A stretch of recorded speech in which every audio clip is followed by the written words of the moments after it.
Salut à tous les membres de la chaîne, bienvenue sur cette vidéo qui aujourd'hui va être avec Eric pour le podcast. Et là on était en train de parler en off des peurs. On disait c'est assez intéressant parce que les peurs qui sont des projections potentielles d'un futur avec en général des choses qu'on ne maîtrise pas et donc qui peuvent entraîner des choses et d'autres. Elles sont perçues de manière complètement différente par tout à chacun. Là, on était en train de parler de la maladie. Eric me disait, bah moi, le corona, ça me fait pas peur. Ça ne veut pas dire que si on l'a,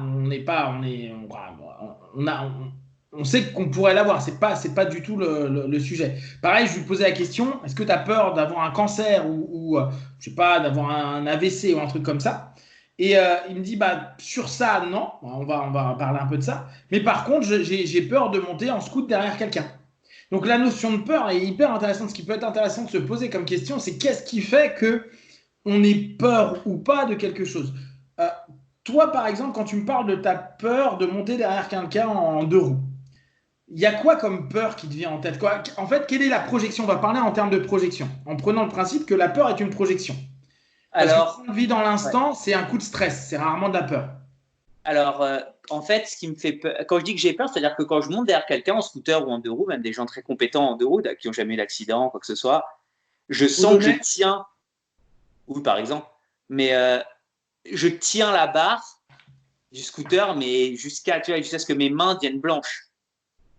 Et donc, dans ce cas-là, ça serait du stress? En fait, oui, quand je dis que j'ai peur, oui, c'est ça, c'est du stress en réalité. En fait, je vois le sol qui défile en dessous de moi, là, et j'ai pas je vois les autres voitures autour et je sais que j'ai aucun contrôle de ce qui se passe, c'est pas moi qui conduis. Ouais. Et je vois je vois la catastrophe. C'est-à-dire je tombe, je m'arrache toute la peau, enfin je me casse tout, je peux plus jamais faire de sol. Alors attends, dans le fonctionnement, c'est parce que tu es en train de vivre une expérience, cette expérience est stressante, et là, tu peux commencer à avoir de la peur parce que tu développes une suite de ton stress qui crée un potentiel, une projection d'un élément non contrôlable qui arrive. En fait, c'est peut-être pas ta raison, c'est peut-être pas de la peur, c'est du stress. D'accord, ton stress. De l'appréhension. Voilà, c'est de l'appréhension. Ouais, c'est ça. Ton stress entraîne de l'appréhension qui emmènerait une peur. Ouais. Moi, j'appelle la peur parce que je dis, en gros, en descendant, sémantiquement, je dirais pas, je me suis pissé dessus. Tu vois, mais oui. Mais en fait, c'est pas de la peur comme je pense. C'est une. Je sais pas. Tu sais, il y a plusieurs. Je pense que ce que tu dis est plus proche. C'est plus du stress et de l'appréhension que de la peur. Est-ce que avant de monter sur le scoot ou le deux roues, tu as du stress et de la peur? Non. Ah ouais, tu vois, c'est l'expérience vécue. Et quand il bouge. Quelque chose. Ouais, c'est quand il bouge. Question à la con. Bon, tu me parlais de diarrhée de chiasse en Thaïlande ou au Cambodge. Ouais. Admettons que ça dure 2-3 jours et que tu sens que ton. Ça a duré une semaine la dernière fois que ça m'est arrivé. D'accord. Pendant, est-ce que tu as du stress et de la peur ou pas? Non, je suis très calme. Je me dis ça va passer. Ouais. Il faut être, tu vois, il faut pas. Plus tu te stresses, moins ça va passer. Donc il faut prendre sur toi. De toute façon, tu y es. Et en fait, je me suis rendu compte que j'ai eu par exemple, un accident de la route très violent avec des gens qui sont morts à côté, avec moi. Ouais. Et j'ai jamais eu de sentiment de peur à ce moment-là. Où j'ai eu un autre accident de la route en Thaïlande, encore une fois, où j'ai failli me prendre un bus. On est passé genre juste en dessous d'un camion avec une mobilette. Et j'ai jamais. Dans ces situations-là, j'ai toujours un sentiment de t'as pas le temps d'avoir peur maintenant. Par contre, c'est pas pour me mettre sur un piédestal. Par contre, mais par contre, si je dois, il y a des choses que je dois faire. Par exemple, si je dois aller, il y a des choses, par exemple, monter derrière d'un scooter. J'ai une appréhension dans le sens où mon corps, je sens qu'il est paralysé. Je me demande ce que je fous là. Mon dos est. Donc, attends, ce qui m'intéresse, c'est tu as ton expérience en amont. En amont, tu dois monter sur quelque chose. À ce moment-là, tu es neutre.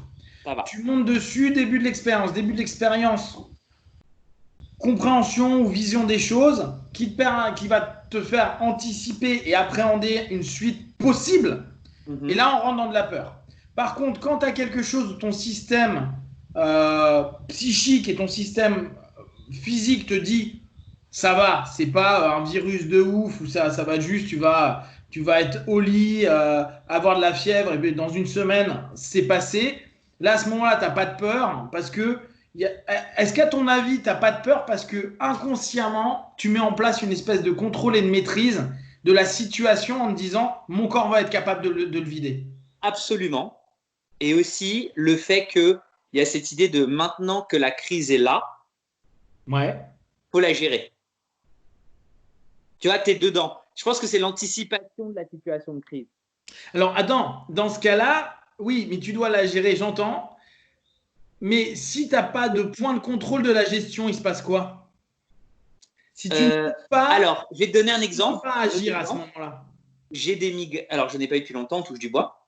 Et j'ai des migraines qu'on appelle des migraines d'Orton, cluster headache, qui sont, on appelle aussi la migraine du site, qui sont des migraines extrêmement violentes, dont la douleur est au niveau de la stimulation, les gens disent que c'est une des douleurs les plus violentes connues par la médecine et qui serait équivalente à te faire scier un membre sans anesthésie. Sauf que ça dure beaucoup plus longtemps. Et donc, et en plus de ça, je deviens aphasique, donc je perds la parole, je suis paralysé, je vomis, c'est très, très brutal. Ça ressemble là, c'est des symptômes qui ressemblent à l'AVC. Hein. Exactement. Et la première fois que j'en ai eu une, j'ai cru que j'avais un AVC. T'as eu ça quand? La dernière fois que ça m'est arrivé, c'était. Non, la première fois que tu as eu ça. Il y a 6 ans, 5 ans, 5-6 ans. Ok. Et la dernière fois, il y a 3 ans, 4 ans. J'en ai eu 4 dans ma vie, donc c'est pas énorme. Il y a des gens qui c'est chronique, qui se suicident souvent d'ailleurs. Et donc c'est horriblement violent. Et tu me connais, tu me connais, j'accorde énormément d'importance à ma capacité cognitive. Il y a une vraie terreur à ce moment-là, tu vois. Il y a une forme de terreur, mais en même temps, j'avais une situation où je me suis dit, tu sais quoi, je m'en suis remis à la compétence des médecins.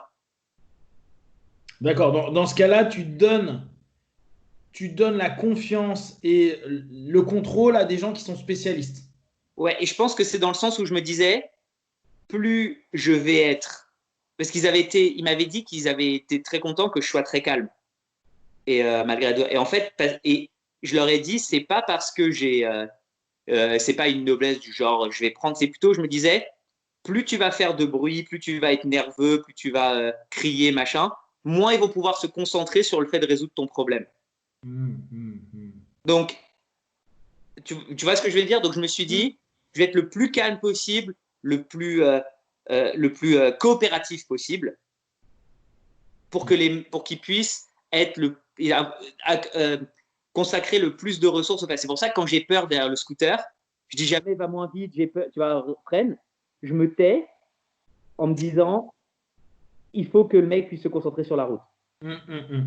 Quand tu me parles de terreur, là c'est intéressant parce qu'on parle de peur, là tu parles à l'étape dessus, donc la terreur, terrifiée, ça reste souvent, si on prend des notions un peu basiques, la terreur emmène 90% du temps du freeze, de la sidération, c'est-à-dire qu'à un moment tu bouges plus. Et attention, hein, c'est pas mal. Oui, bien sûr, logique. Pour ceux qui ont un peu suivi ce que je disais il y a quelques temps sur le nerf vagal, c'est ce qu'on appelle le vagal dorsal, et à ce moment-là, on est en freeze. Et c'est comme ça, on est terrifié. Donc, comment la terreur de la perte du système cognitif intervient? C'est-à-dire que là, on a vu que tu n'aurais pas peur de vivre une maladie qui a son cycle, ou à la limite, il y a des experts qui pourraient t'aider, que tu vas faire, toi, le minimum pour les faire chier, quoi. Tu vas faire le maximum pour ne pas les faire chier, donc le minimum pour déranger, tu vas juste te mettre dans ta petite case et tu vas attendre. Là, on voit qu'il y a en fait un transfert de contrôle et de compétences. Où sur le scoot, tu vois au fur et à mesure, tu as du stress qui commence à créer de l'anticipation, qui va emmener de la peur, mais tu te dis, je bouge pas, je suis ce qu'il fait parce que je redonne la compétence à l'autre. Donc, il y a une translation de la compétence. Et là, c'est vrai que c'est intéressant parce qu'on t'arrive sur une notion qui est plus de la peur, mais de la terreur, parce que s'il n'y a plus de système cognitif, ou s'il diminue, tu peux pas faire de translation. Alors, il n'y a pas de translation de compétence. Dans ma tête, ce que je fais à ce moment-là, je me dis, je fais un check constant de mes capacités. Ok, comment tu checkes tes capacités? Alors, dans ce cas-là, c'est très. Alors, pour ceux qui connaissent l'aphasie, ce qui est particulier, c'est qu'on ne peut plus former de mots. Et on se rend compte qu'on peut penser sans langage, ce qui est très étrange. C'est-à-dire, je suis incapable de faire. C'est pas uniquement que les mots sortent pas, c'est que la partie de votre cerveau qui contrôle la lecture, les mots, ne fonctionne plus. Donc, vous savez plus lire, vous savez plus, c'est très bizarre. Et vous savez plus parler, mais comme un petit enfant, vous êtes encore capable pourtant de reconnaître, ça c'est ma mère, ça c'est mon père, ça c'est. Mais il n'y a plus de mots. Il y a un TEDx super sur une femme qui fait un AVC. Je crois que non, une attaque. Oui, c'était un AVC. Ouais. Et qui explique, bon, elle a simplifié le truc, hein, cerveau gauche, cerveau droite, etc. Mais on s'en fout, ça parle aux gens. Qui justement explique ça. Elle dit, bah, à un moment, j'ai juste des concepts, il y a des choses que je capte plus, mais j'arrive quand même à penser. Bien sûr.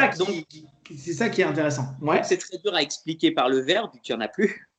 Mais je dirais qu'elle l'a peut-être, elle a dû très bien le faire. Mais je pense qu'il y a un.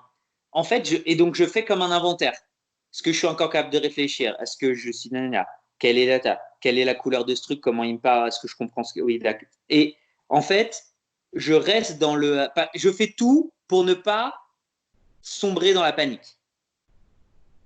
Donc la panique, mais là justement, ce qui m'intéresse, c'est, tu vois, là c'est intéressant parce que la sémantique, c'est encore différent.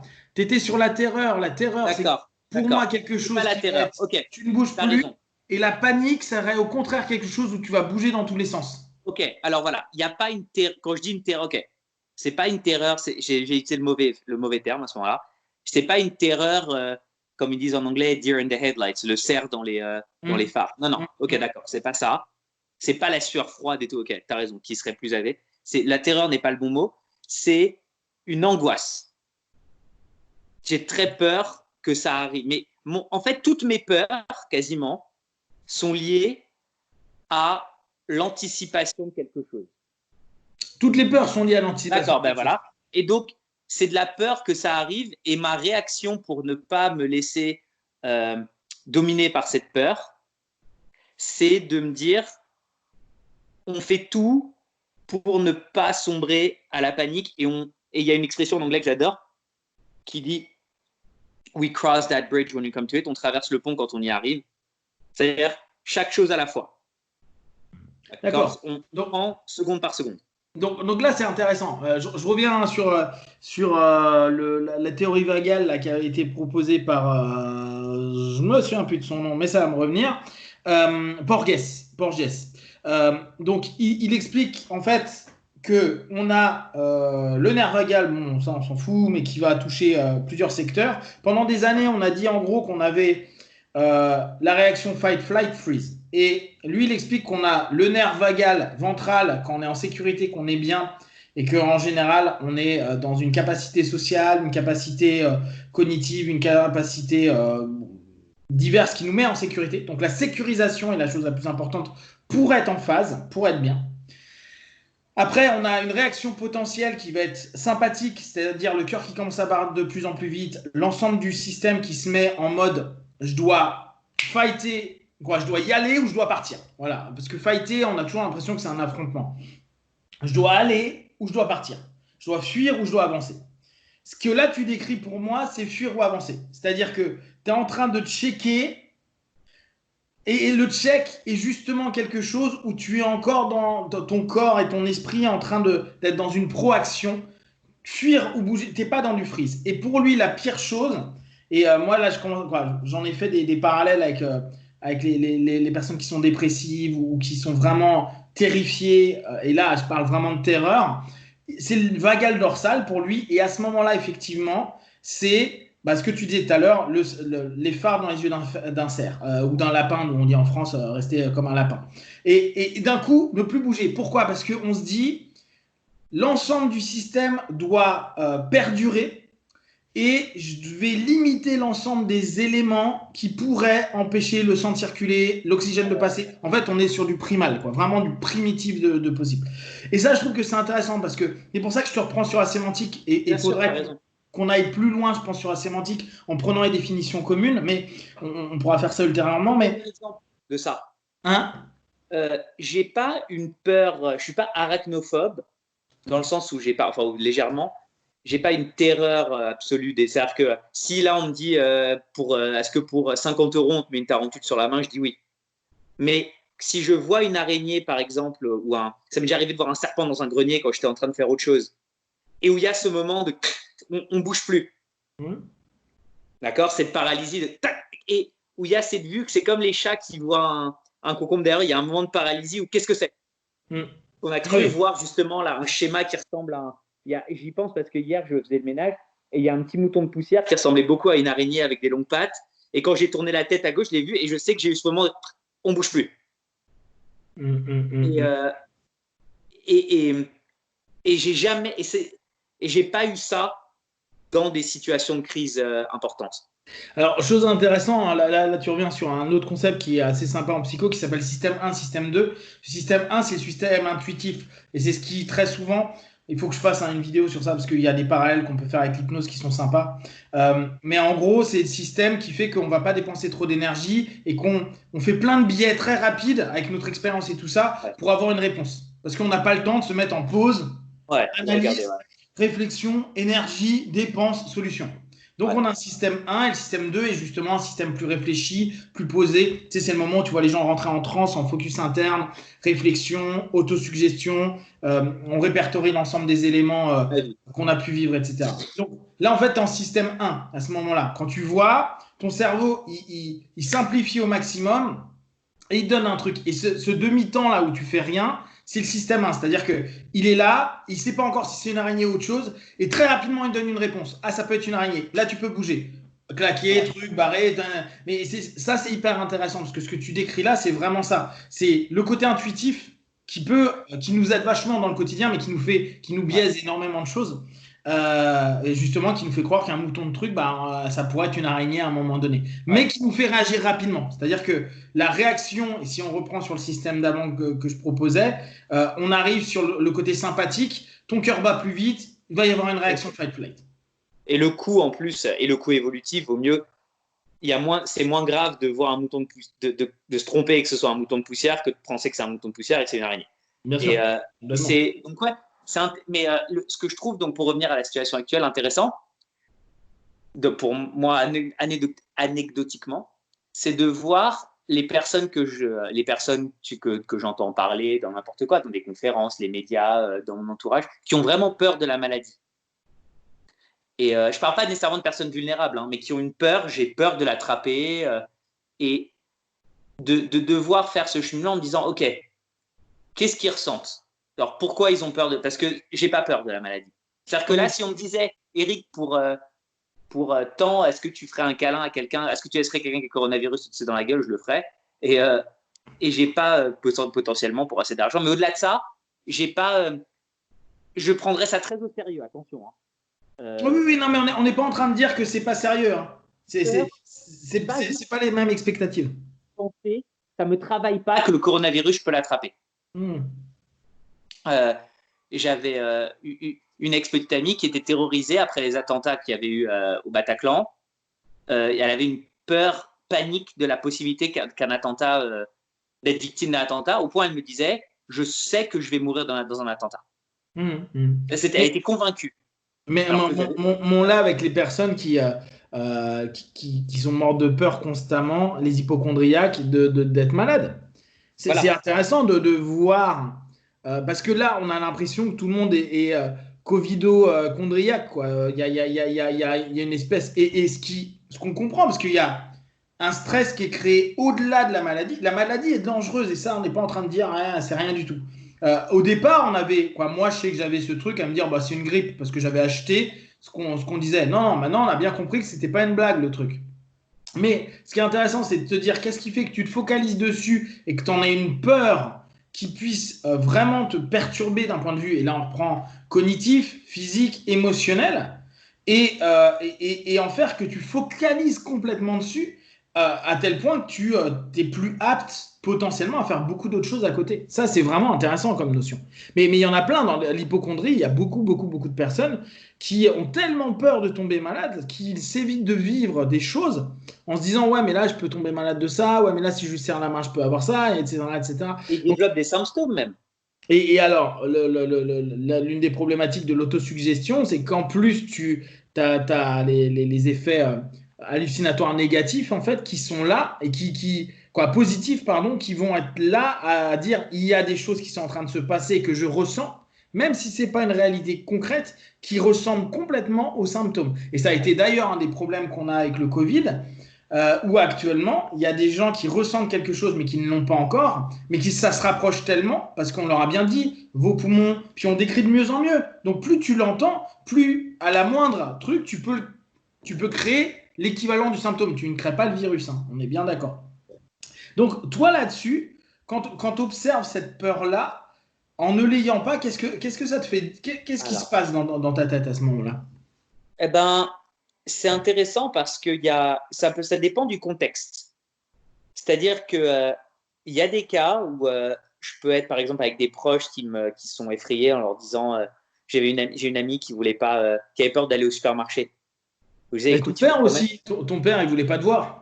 Oui, mon père, mon père il reste très loin et il veut pas que je rentre dans les. Et d'ailleurs, quand je dis qu'il veut pas, moi-même pour la démarche de pas rentrer dans l'appartement. Voilà, aujourd'hui je suis allé voir mes parents et j'étais en transe, on parlait, je suis rentré comme ah non, ben voilà. Ou alors ma mère, elle m'a fait un petit truc, je le mange dans le couloir, sur le pas de la porte, et elle m'a filé une cuillère avec de la moutarde, et elle allait la remettre dans le frigidaire, et j'ai léché la cuillère.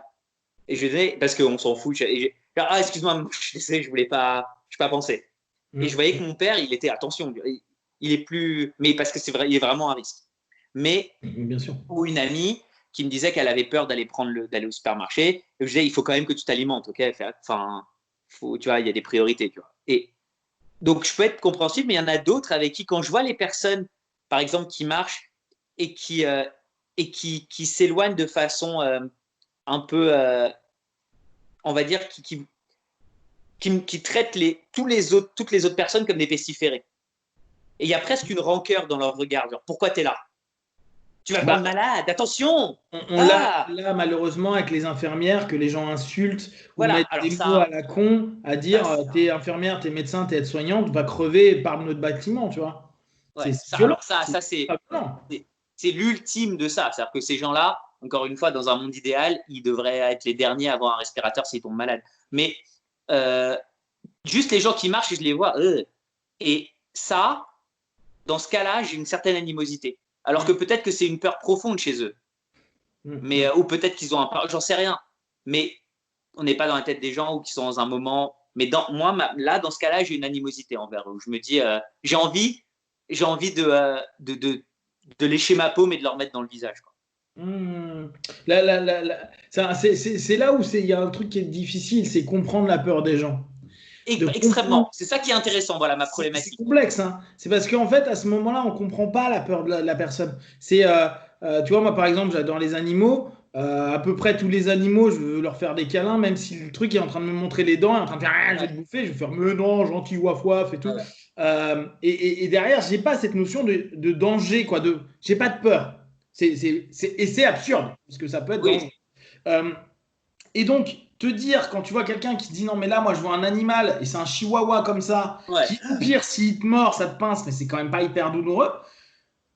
Ton cerveau, il dit attends, de quoi il a peur? Et c'est très, très, très, très dur de rentrer. C'est pour ça que le questionnement que je te posais, c'est qu'est-ce qui est en train de se passer qui te fait peur? Alors, on pourrait être psychanalytique, hypnothérapeutique à ce niveau-là, se dire, ok, c'est quoi l'origine d'eux? Mais on s'aperçoit que c'est quand même sur plein de choses qui parfois n'ont pas forcément de lien. Bon, tout à l'heure, tu parles du scout, tu as eu un accident, on pourrait se dire cause à effet, etc. Mais outre ça, il y a des choses où vraiment, quand on se pose la question, on se dit, mais pourquoi j'ai peur de ci ou de ça? Peur d'une araignée, on peut te l'expliquer parce que c'est primitif, parce que plein de choses. Mais il y a des choses qui ne nous semblent pas si primitives que ça. Tu vois, et c'est la construction de la peur que je pense qui est intéressant. Un truc intéressant lié à ça, j'ai connu quelqu'un aussi qui avait peur de caresser une vache. Mais, donc alors que je suis comme toi avec les animaux. Mais quand j'étais petit, je me suis fait mordre par un chien au visage. J'ai eu de la chance, comme j'étais petit, comme j'étais petit, il a attrapé toute ma tête. Et je devais avoir 4 ans. Et c'était un labrador. Et donc, il m'a pas fait mal, en fait, parce qu'il avait tout. Et puis après, il m'a lâché. Il a juste fait comme ça, il m'a attrapé. Et j'ai eu une peur des chiens entre mes 4 et mes 6 ans. Mais c'est-à-dire que et un jour, je me souviens très bien, je devais avoir 5 ans, il y avait un Yorkshire. Tu te rappelles, dans les années 90, c'était à la mode pour les femmes d'avoir des. Comme les pugs aujourd'hui, les machins ou les Shiba, c'était les Yorkshire. Et je me rappelle avoir vu un Yorkshire et j'avais peur. Et m'être dit, c'est un Yorkshire. Enfin, c'est un tout petit chien. C'est plus gros que le chien. J'avais pensé, c'est pas la petite bête qui va manger un tout petit chien. Moi, ma mère, elle m'a éduqué comme ça. C'est pas la petite bête qui a mangé la grosse. Et mes parents avaient des amis qui avaient 2 labradors noirs, et c'était un labrador noir qui m'avait mordu.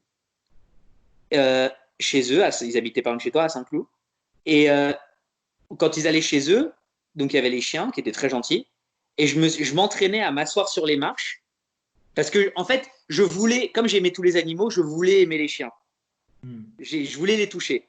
C'est juste j'avais une peur irrationnelle. Et là, c'était intéressant parce que je crois que c'est la seule peur irrationnelle, complètement irrationnelle que j'avais, parce qu'il n'y a pas de raison d'avoir peur d'un labrador.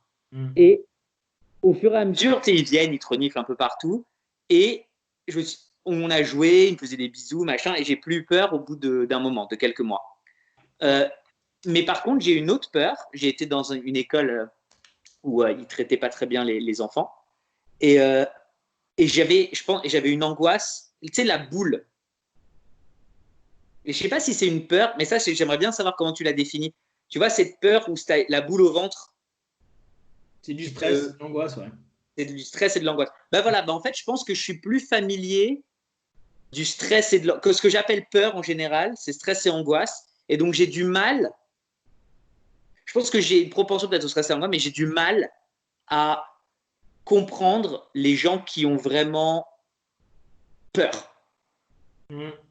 Mais ce qui est intéressant, là, on va conclure là-dessus, mais on pourra revenir demain sur la peur, c'est intéressant comme notion.